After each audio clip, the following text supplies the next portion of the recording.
Dad, buy it for me. For the dolphin? Yeah.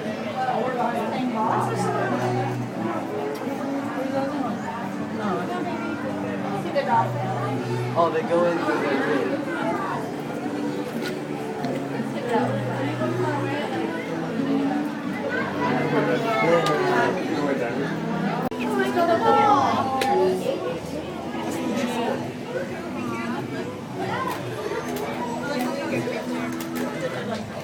It looks so soft.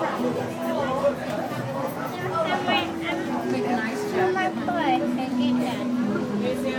I get that.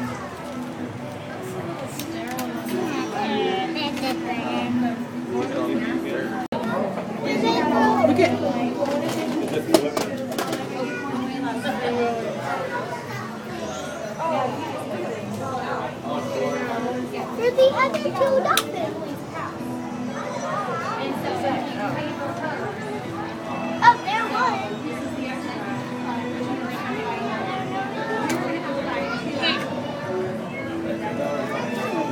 A monster's favorite food. Ooh, Girl Scout cookies. What's a ghost's favorite party game? Hide and go shriek. Why were the two pumpkins so close? Oh. What do you call an overweight pumpkin?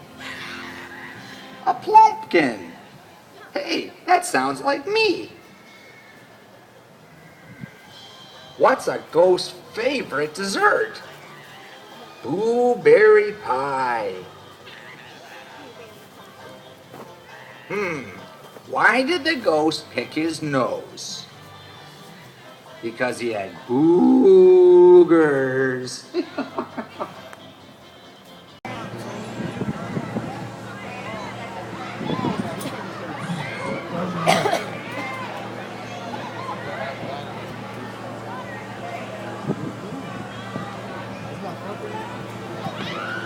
I think it's more scary than fun. Like a nightmare for this over here.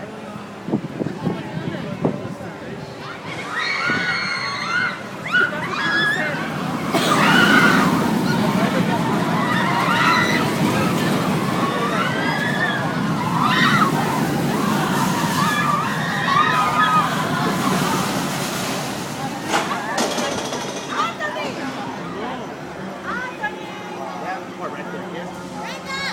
You're like, oh no.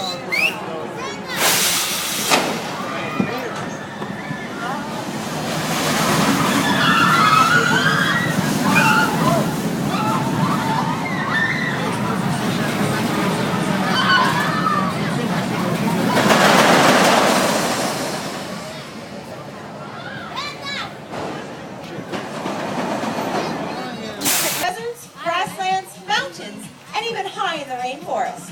Perhaps the most outstanding feature of the coati is its long, pointed nose. In addition to having a heightened sense of smell, useful for seeking out prey, it also has numerous muscles, allowing for a very flexible nose. And this is used to poke into every nook and cranny. On the other end of Diego is his long tail. He uses that tail for balance while climbing and jumping, and also as a form of communication. A band of foraging coatis will hold their tails upright to maintain visual contact. And if surprised by a predator, they would simply hightail it out of there. And I think Diego's gonna hightail it out of here with the help of his trainer. Thank you, Diego. Thank you. Okay, I think it is about that. Little girl is 5 feet long. She weighs about 30 pounds, and she's very active right now. Now, these guys are found in Malaysia, Borneo, and Sumatra, and they live on small rodents and other mammals. This type of snake is a constrictor, and that means that they will find their prey, and then they'll wrap their bodies around it and suffocate it before swallowing it whole. And I think Big Mama did a great job out here today. Go ahead and get some assistance with her. There she goes. Thank you, Big Mama. mammal. Everyone, this is Burma, and she is a giant Indian fruit bat. And hi, Zelda. Hi. What are you doing? Oh, you know, I thought I'd be helpful, so I brought this rope and pull up so we can show everyone how bats use their thumbs to climb. Great idea, right? Yeah. Okay, I said it's a great idea, right? You know what, Zelda? Actually, that is a really good idea. The bat thumb is extremely mobile and useful, just Okay, like I'm ready. humans. And no, what is that? Well, I just thought while she was showing off her climbing, she could show off another behavior as well. She has to go sometime, and I need that guano. Here, Batty, Batty, Batty. No. Zelda, Burma's diet consists only of fruit and nectar, and I promise she won't be turning into a vampire anytime soon. And what about vampire bats? Well, out of almost 1,000 species of bats, only 3 live on the blood of other animals. And humans are not part of their regular diet. I think Burma did a great job climbing out here today. What do you guys think? Now, that is opossum with an O. The possum is in fact an entirely different species of animal found in Australia. Everyone, this is Theo, and he is about 1.5 years old. Now, these guys are really adaptable. They eat fruit and insects and even snakes. And what about playing possum? Well, when an opossum is threatened, they will. And she is a 2-year-old domesticated cat. Yes, she has stolen the role of man's best friend, and she's going to show that they're not the loners that their reputation holds. One very common myth about cats is that they have a mind of their own and they're not trainable. When in fact, you can teach your dog or your cat to do just about anything you can train your dog to do. There's also a very common myth we've all heard that cats have 9 lives. And Diana here is no exception. She came to us as a rescue, and we were able to give her a new life here with us. And she is showing everyone just how smart she really is out here today. She's going to give us, hopefully, one big wave to everybody. There she goes. She did a great job out here today, and she loves the attention, as you can see. There she goes. Thank you, Diana. Excellent. Go ahead and stand right here next to me. Face everybody. All right, what's your name? Samuel? Okay, you're brave, right? You're brave enough to touch any animal that comes out here? That is great, because this, you look right over there, is what you get to pet. Do you know what that is? A porcupine. That's Porcupine! right. I'll be right back. Okay, that's weird. Anyway, okay, you are going to get to pet this little guy, okay? But first, I need to give you a porcupine petting lesson. So what you want to do is take a flat hand, okay? You want to go in one direction from behind his head down towards his tail. Can you do that for me? All the way down.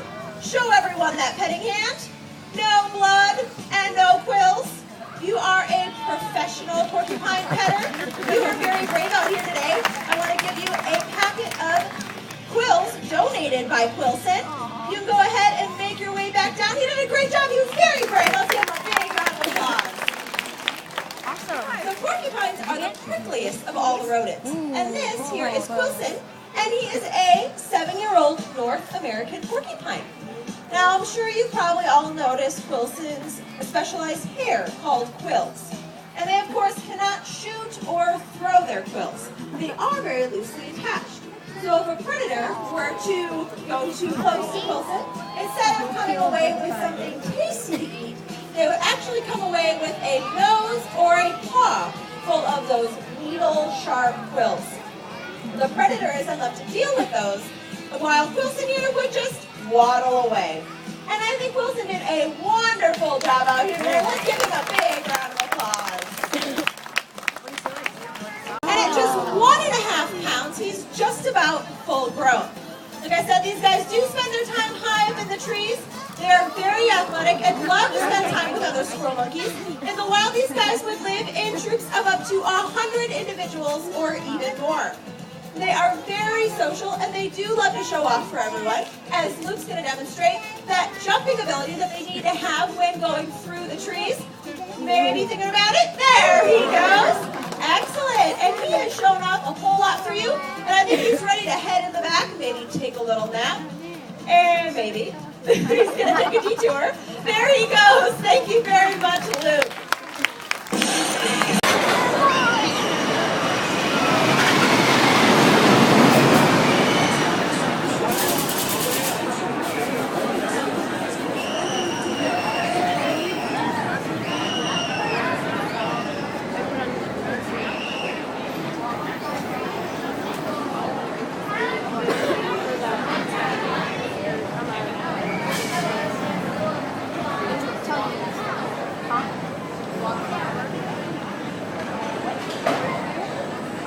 I added the number